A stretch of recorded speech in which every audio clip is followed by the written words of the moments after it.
Religion replugged, faith replugged.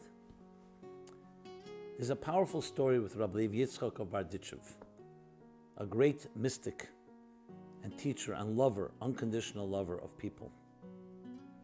Lived in the 19th century. He had a neighbor who was a self-proclaimed atheist. And he invited him once to come to services with him. The neighbor said, "No, I'm a non-believer." Rabbi Yitzchak Barditchev said to him, listen to this, "The God you don't believe in, I don't believe in either." It's one of my favorite stories. I use it in my book, Toward a Meaningful Life. I share it so many times. It captures such a powerful truth. The beliefs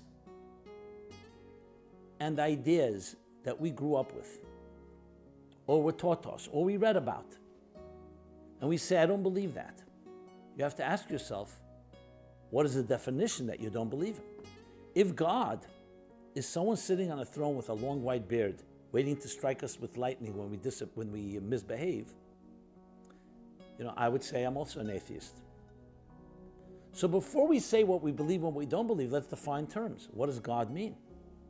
That's called revisiting and replugging. Looking at what the definition you have of whatever it may be. It could be God, it could be religion, it could be faith, it could be so many other cultural. As I mentioned, it's not just a religious thing. It's those givens, those axioms. And when you revisit that and you replug it, you can say, here's the contrast.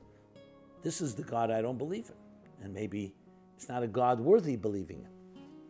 How many of our religious experiences or experiences with religious practices was not worthy of even embracing?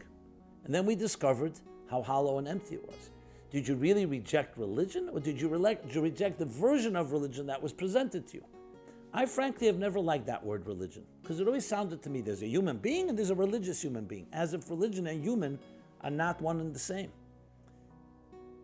I would translate the word religion, not the word religion, I would use a word more deeply connected to a higher purpose. Less about you, less egocentric and more God-centric, to serve a higher cause, to become the best you can possibly be. When people hear that, that's a very different definition. They'll say, "Oh, that I want." A very powerful story that happened with me many years ago, which I'll share with you in the next Spiritual Antidote, captures this in a very unique way.